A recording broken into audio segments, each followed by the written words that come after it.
Time varying magnetic field, ये EMI का एक बहुत ही प्यारा सा पार्ट है। और इंटरेस्टिंग बात यह है कि जेई मेंस, एडवांस और नीट तीनों में ही यहाँ से क्वेश्चन आता है, ठीक है। और अच्छी गुड न्यूज़ क्या है कि यहाँ पे कॉन्सेप्चुअल पार्ट देखा जाए तो सिर्फ एक दो स्टेटमेंट ही बचेगा, बहुत ही छोटा सा सेगमेंट है ये। हाँ, लेकिन यहाँ पे जो वैरायटी ऑफ क्वेश्चन है उसी कॉन्सेप्ट पे वो बहुत सारे हैं। यही रीज़न है कि मेंस, एडवांस और नीट सबके लिए इम्पोर्टेंट हो गया। और ये पहले इस पे नहीं पूछे जा रहे थे, लास्ट 3-4 सालों में इस पे काफ़ी क्वेश्चन आ रहे हैं, ठीक है। मैं उम्मीद करता हूँ यदि आप वीडियो एंड तक देखोगे तो ये पार्ट आपसे कभी गलत नहीं होगा। ईएमआई चैप्टर की अपन शुरुआत करते हैं फैराडे लॉ से, ठीक है। और वहाँ पे ये बात होती है कि भाई एक कंडक्टिंग लूप है, तो उसके अंदर से जो मैग्नेटिक फ्लक्स है, यदि टाइम के साथ फ्लक्स चेंज हो रहा है तो इस फ्लक्स की वजह से एक ईएमएफ इंड्यूस हो जाएगा और लूप क्लोज है, इस वजह से इस इंड्यूस ईएमएफ की वजह से करंट आएगी जिसे आप इंड्यूस करंट बोलते हो, बराबर है। अब हम बात करते हैं कि जो फ्लक्स है, फ्लक्स आपको पता है, यदि मैं फ्लक्स के फॉर्मूले की बात करता हूँ, यूनिफॉर्म मैग्नेटिक फील्ड में बात कर लो तो हमारा फ्लक्स का फॉर्मूला कुछ इस तरीके से लिखा जाता है, BA cos थीटा, ऐसी बात करते हैं अपन। तो फ्लक्स चेंज होने के बहुत सारे फैक्टर हो सकते हैं, या तो मैग्नेटिक फील्ड चेंज हो, एरिया चेंज हो, या फिर फील्ड और एरिया के बीच का एंगल चेंज हो। और अब तक अपन ने जो मोस्ट ऑफ प्रॉब्लम की वहाँ एंगल वगैरह चेंज हो रहे थे, फील्ड वेरिएबल वाली बातें नहीं की थी। अब अपन बात करेंगे कि यदि सिर्फ मैग्नेटिक फील्ड, ये जो B है, ये टाइम के साथ वेरी करने लग जाए, उस मोमेंट पे क्या नज़ारा रहेगा, हम उस पे ज़्यादा फोकस करेंगे इस टाइम वेराइंग मैग्नेटिक फील्ड वाले टॉपिक के अंदर, ठीक है। तो ये जो टाइम वेराइंग मैग्नेटिक फील्ड होगा, ये हमारा टाइम वेराइंग मैग्नेटिक फील्ड एक इलेक्ट्रिक फील्ड प्रोड्यूस करेगा। किसको प्रोड्यूस करेगा? एक इलेक्ट्रिक फील्ड को प्रोड्यूस करेगा। और ये इलेक्ट्रिक फील्ड बहुत ही इंटरेस्टिंग है, ठीक है। अब तक जो आपने पढ़ा ना इलेक्ट्रोस्टैटिक इलेक्ट्रिक फील्ड, वो वाला डिफरेंट है और ये वाला डिफरेंट है, और डिफरेंट नहीं, बहुत ज़्यादा डिफरेंट है, ठीक है। तो ये इलेक्ट्रिक फील्ड कैसा होगा, पहले इस पर शॉर्ट डिस्कशन कर लेते हैं। यानी कि हमारा जो टाइम वेराइंग मैग्नेटिक फील्ड है, it will produce electric field. और ये इलेक्ट्रिक फील्ड ऐसा होगा, सबसे सरप्राइजिंग, ये नॉन कंजर्वेटिव होगा। हम यही बात करते थे ना अब तक कि इलेक्ट्रिक फील्ड कंजर्वेटिव होता है तो ये होगा वो होगा, लेकिन इलेक्ट्रिक फील्ड हमेशा कंजर्वेटिव नहीं होता। हाँ, यदि मैं बात करता हूँ कि इलेक्ट्रोस्टैटिक फील्ड, यानी कि स्टैटिक चार्ज की वजह से जो इलेक्ट्रिक फील्ड प्रोड्यूस होगा वो हमेशा कंजर्वेटिव होगा। लेकिन यदि एक time varying magnetic field electric field produce कर रहा है तो वो नॉन कंजर्वेटिव होगा। अच्छा, आपको पता है कंजर्वेटिव फील्ड के अंदर क्लोज पाथ में वर्क डन 0 आता है, नॉन कंजर्वेटिव में ऐसी कोई गारंटी नहीं है। तो यहाँ पे वर्क डन यदि क्लोज पाथ में देखा जाए तो वो नॉन जीरो निकल के आ जाएगा। यही कंजर्वेटिव होता तो हमेशा क्या रहता, 0। अच्छा, कंजर्वेटिव जो आपके पास फील्ड होगा उसकी फील्ड लाइंस कभी भी क्लोज पाथ नहीं बना सकती, यदि मैं इलेक्ट्रिक फील्ड की बात कर दूँ। क्योंकि सपोज मैंने एक क्लोज पाथ बता दिया कि ये इलेक्ट्रिक फील्ड लाइंस ऐसी है, तो यदि आप वर्क डन की डेफिनेशन देखते हो तो मैं बोलता हूँ कि एक पॉजिटिव चार्ज को मैं घुमा रहा हूँ, सपोज पॉजिटिव चार्ज को ऐसे फील्ड लाइन के ऊपर ऊपर घुमा दिया क्लोज पाथ पे, तो हर मोमेंट पे फोर्स और डिस्प्लेसमेंट सेम डायरेक्शन में, तो वर्क डन कंटिन्यूसली ऐड होगा और लूप के अंदर फाइनली कितना आ जाएगा, नॉन जीरो। जबकि कंजर्वेटिव में क्या आना चाहिए, 0। तो जब कंजर्वेटिव है तो इलेक्ट्रिक फील्ड कभी भी क्लोज लाइनें नहीं बना सकती, electric field lines close loop की फॉर्म में नहीं हो सकती। लेकिन ये वाला इलेक्ट्रिक फील्ड कंजर्वेटिव नहीं है, तो ये वाला नॉन कंजर्वेटिव होने की वजह से ये आपके पास क्लोज लूप बनाएगी। यहाँ पे जो इलेक्ट्रिक फील्ड लाइन है वो क्या बनाएगी, क्लोज लूप बनाएगी, बराबर है।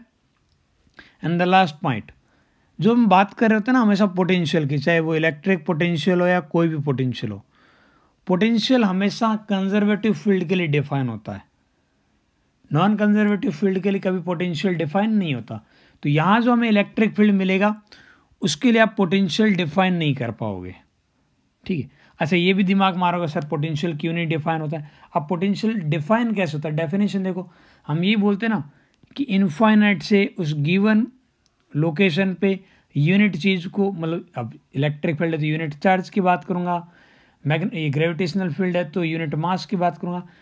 कोई भी यूनिट चीज़ को लाने का जो कांस्टेंट स्पीड के साथ लाने में जो वर्क डन होगा वो इस पॉइंट का पोटेंशियल होगा।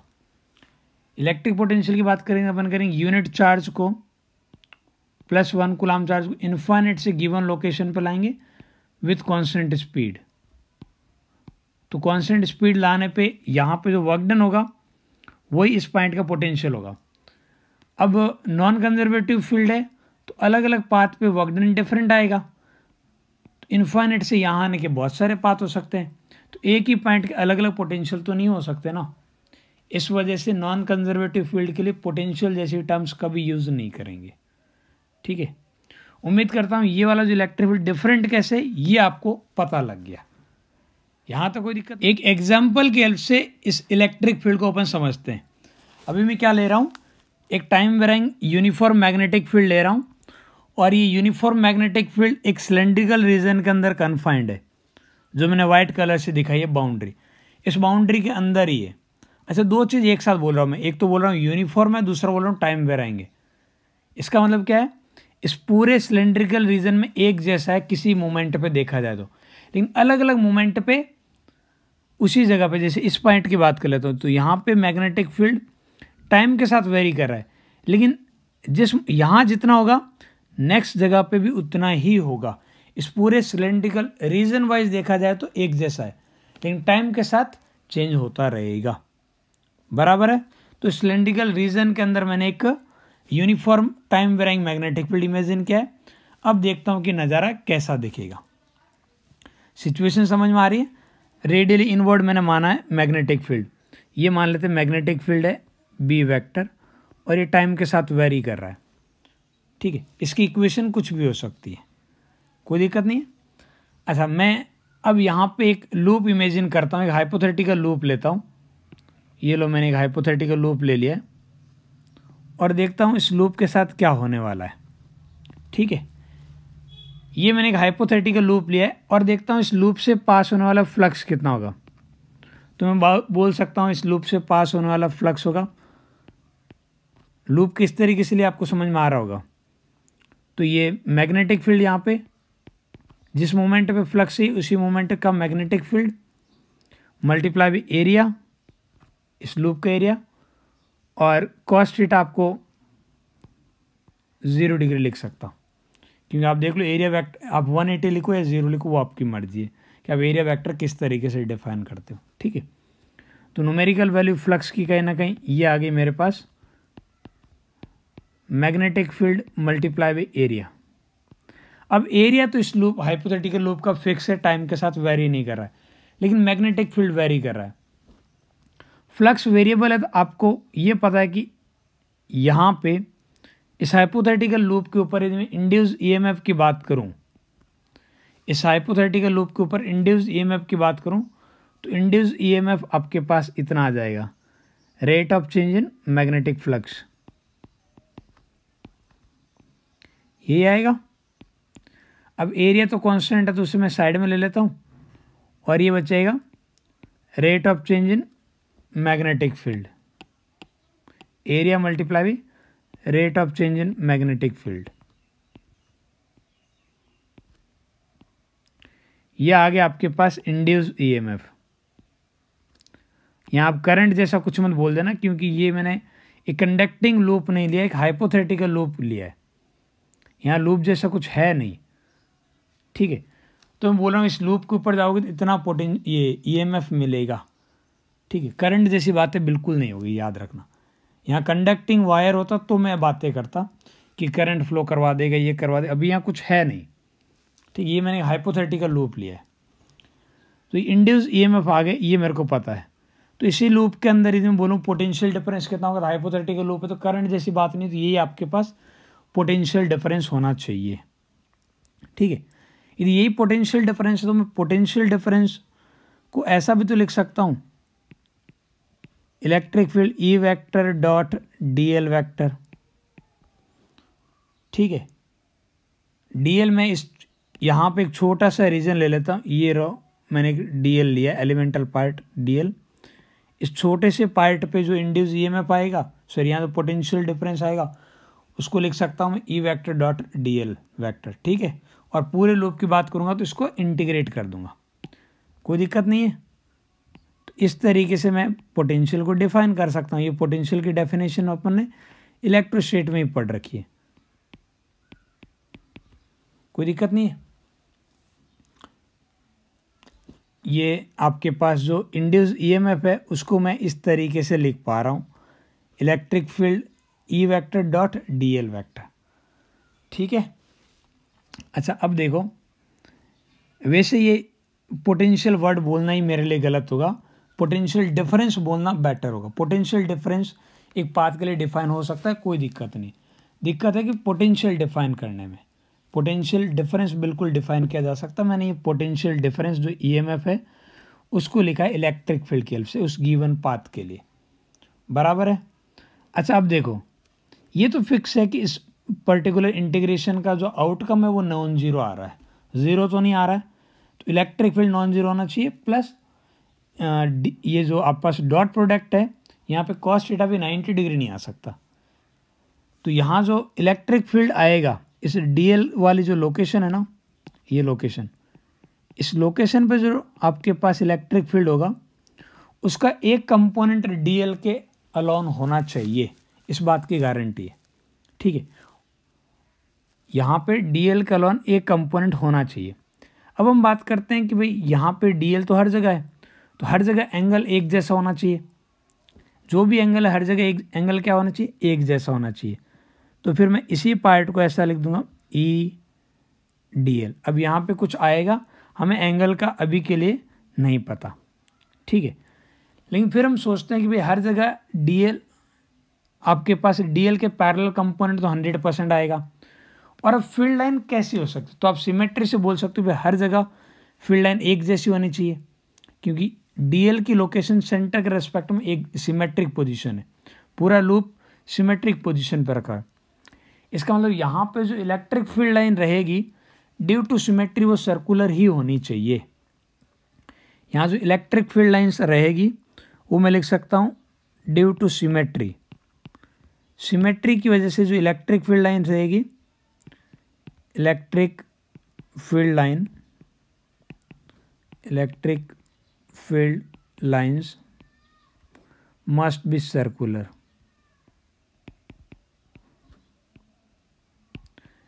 ये सर्कुलर मैंने सिमेट्रिक की वजह से बोला है, ठीक है। तो सर्कुलर रहेगी तो फिर मैं बोल सकता हूँ ई और डी एल दोनों एक ही डायरेक्शन में होंगे। आप अपोजिट बिल्कुल ले सकते हो, कोई दिक्कत नहीं, इसलिए मैंने आगे माइनस का साइन भी उस पर फोकस नहीं किया कि ये माइनस होगा कि प्लस होगा। अभी अपन सिर्फ न्यूमेरिकल वैल्यू पे बात कर रहे हैं, ठीक है। तो सिमेट्री की वजह से ई की न्यूमेरिकल वैल्यू भी हर जगह एक जैसी होगी, तो मैं ई को इंटीग्रेशन से बाहर ले सकता हूँ। अंदर बचेगा डी एल, अंदर क्या बचेगा डी एल। तो ये आपके पास डी एल का इंटीग्रेशन डायरेक्ट टोटल लेंथ लिख दूँ, इस पूरे पाथ की लेंथ ऑफ पाथ या लेंथ ऑफ लूप लिख देता हूँ। इस लूप की जो लेंथ है वो ये आ जाएगा area multiply by D V by D T, rate of change in magnetic field. अच्छा थोड़ा सा यहाँ ध्यान दीजिएगा, अपन इस पे बात करेंगे। और जब अपन बात कर रहे हैं इंटीग्रेशन का जो आया है, जहाँ अपन ये इंटीग्रेशन ई लिख रहे हैं, हमारा लूप भी वही है। जहाँ इलेक्ट्रिक फील्ड कैलकुलेट कर रहा है हमारा लूप, उसी लूप की बात हो रही है, ठीक है। और एरिया जहाँ पे मैग्नेट फ्लक्स अपन ने निकाला है, ये जो फ्लक्स वाला है वो एरिया होगा। एरिया कौन सा है, जिससे फ्लक्स पास हो रहा है। ऑफकोर्स मैग्नेटिक फील्ड, इसी फील्ड की वजह से तो फ्लक्स होगा। तो ये हमारी स्टोरी रहेगी। अच्छा मैं मेंशन क्यों कर रहा हूँ, कुछ और भी अपने एग्जाम्पल रहेंगे जहाँ पे चीज़ों में थोड़ा सा डिफरेंस रह जाएगा। हमने जो हाइपोथेटिकल लूप लेंगे और मैग्नेटिक फील्ड दोनों एक जैसे नहीं होंगे, मतलब एक ही एरिया दोनों को एक जैसा नहीं हो पाएगा। तो उस केस के लिए अपन पहले से यहाँ डिस्कस कर लेते हैं। आप एग्जाम्पल देखोगे मज़ा आ जाएगा, कोई ज़्यादा घबराने की ज़रूरत नहीं। यहाँ तक के पार्ट में दिक्कत नहीं है ना। अच्छा ये वाली जो स्टोरी थी उसके लिए तो मैं सीधे लिख सकता हूँ, यदि मैं फॉर एग्जांपल रेडियस आर मान लेता हूँ तो लूप की लेंथ आ जाएगी 2 पाई आर। आ जाएगी। और एरिया को लिख सकता हूँ पाई आर स्क्वायर, ठीक है। तो इस तरीके से ये आपके पास इलेक्ट्रिक फील्ड कितना आ जाएगा, फिर इलेक्ट्रिक फील्ड आ जाएगा R/2 rate of change in magnetic field. और मैग्नेटिक फील्ड टाइम के साथ वेरी कर रहा है और अपन टाइम के रिस्पेक्ट में ही डिफरेंशिएट करें। ये हमारे पास इलेक्ट्रिक फील्ड की न्यूमेरिकल वैल्यू आएगी। इलेक्ट्रिक फील्ड की क्या आएगी, न्यूमेरिकल। और इसका जो नेचर वगैरह है कि इलेक्ट्रिक फील्ड कैसा होगा वो अपन ऑलरेडी डिस्कस कर चुके हैं कि ये इलेक्ट्रिक फील्ड नॉन कंजर्वेटिव होगा। और नॉन कंजर्वेटिव के लिए आपके पास बाकी चीज़ें, मतलब नॉन कंजर्वेटिव के लिए पोटेंशियल डिफाइन नहीं होता है और वर्क डन क्लोज पाथ के अंदर नॉन जीरो आता है। ये सारी बातें अपन ऑलरेडी डिस्कस कर चुके हैं, ठीक है। तो ये इलेक्ट्रिक फील्ड की न्यूमेरिकल वैल्यू। अब यहाँ पे एक डाउट ज़रूर आना चाहिए कि सर ये जो रीज़न है ना वो सिलेंड्रिकल रीजन आपने लिया था और फिर आपने कहा सिमेट्रिक की वजह से इलेक्ट्रिक फील्ड लाइन सर्कुलर होनी चाहिए। ये यदि सिलेंड्रिकल नहीं होगा तो क्या होगा, नहीं होगा तो अब तक तो भाई जेईई नीट किसी ने ऐसा प्रॉब्लम नहीं पूछी, ठीक है। क्योंकि उस केस में अपन बात ही नहीं कर पाएंगे कि हुआ क्या नज़ारा, हमारे लिए कैलकुलेशन करना मुश्किल हो जाएगा। इस वजह से मेरे हिसाब से कभी जेईई नीट कोई भी ऐसी चीज़ें नहीं पूछेगा। अब तक बहुत बार इस पर प्रॉब्लम आया है, हर बार ही मेंशन था कि सिलेंड्रिकल फॉर्म में आपके पास ये टाइम वेरिंग मैग्नेटिक फील्ड है। तो उम्मीद करता हूँ कि मैंने यहाँ पे जो समझाने की कोशिश की वो आपको आया है। अब इस पर 1 बाय 1 अपन न्यूमेरिकल डिस्कस करेंगे, ठीक है।